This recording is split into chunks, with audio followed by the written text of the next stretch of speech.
Good, I'm Fitz, and this is my list of the top 10 wrestling factions. Alright, so in 10, I'm going to go with a TNA faction, The Gathering. Essentially, this was Raven's Flock, Raven's Nest. It's just another iteration of Raven's collective. But this collective obviously came with CM Punk, Julio De Niro, and a young Mickey James, Alexis LeRae. Um, to me, that was the best Raven faction. Um, CM Punk's inclusion kind of just made it certain like there's no way any other Ravens faction, nest, flock, whatever, could be edged above it. There's no second tier that's close to that. Maybe with Saturn, but Saturn and Punk don't really compare for me. So yeah, number 10, I'm gonna go with The Gathering. Number 9, The Shield. For me, ranks so low on this simply because at the time I wasn't the biggest fan. I did kind of just see them as they are an excuse for action figures, essentially. Yeah, I didn't really see it. I saw something in Seth. Didn't really like Dean. Didn't really understand other than the Vince loves big guys for Roman. You know what I mean? But now later down the line, the careers they've had, yeah, they do deserve to be on the list. They are worthy of top 10. But for me, they're not going to be high on the list because at the time, wasn't really too fond of the faction. So, yeah, number 9, The Shield.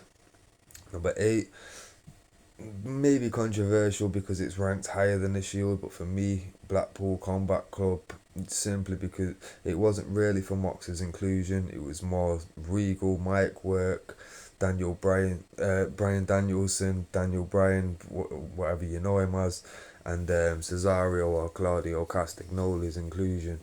For me, it was a fairly solid collective. I thought that faction was good.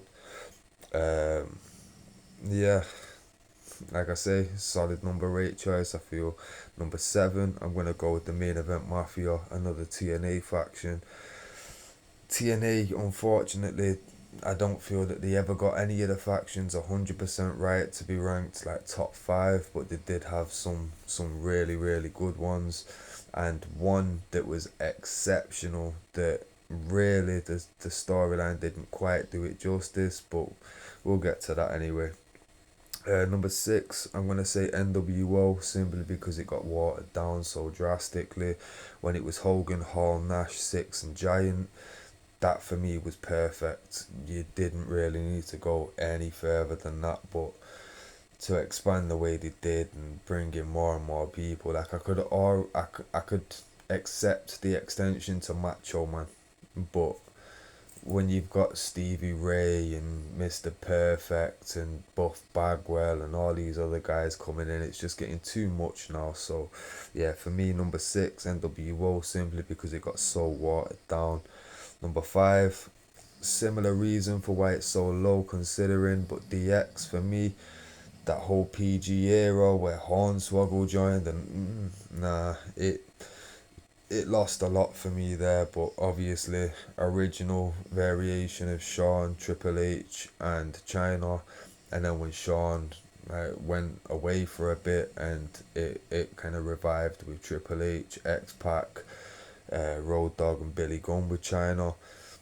Two great factions there, and to be fair, if it had ended with that, we could be having a total different conversation. But yeah, the watering down, the PG era, the Hornswoggles, and yeah, it lost a lot of steam for me. So number 5, I'm gonna go DX. Number 4, Nation of Domination, because for me, the entertainment value of each wrestler was ridiculous. Like we'll start from bottom to top essentially. Like Mark Henry was no one's favorite wrestler growing up, but everybody liked Mark Henry. You know what I mean? Everybody enjoyed Mark Henry's characters, so he was highly entertaining. Then we got Kamal Mustafa, who was Kama the Supreme Fighting Machine, Papa Shango, The Godfather. Um, like he had so many iconic characters that he made it something else. D'Lo Brown, very very entertaining, especially his run as the European champion. Um, then look for Farouk. Then we've got Owen Hart and The Rock. It was a pretty serious faction when you actually put it on paper and you start looking at the people that was within it. But to me, you can't come close to these top three really for people that are inside the faction throughout the span.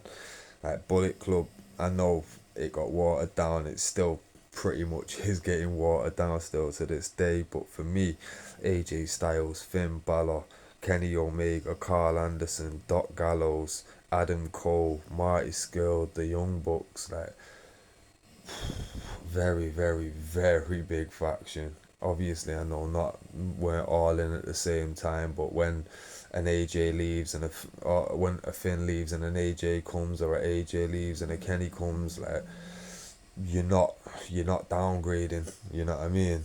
And it stays strong for a long time, and even the inclusion of like Cody Rhodes and uh, yeah, like Tamatonga, and there's a lot of people that you could put into this and be like, yeah, they're a reason, or at least got to be seen as a reason for why they would be viewed as top three factions of all time.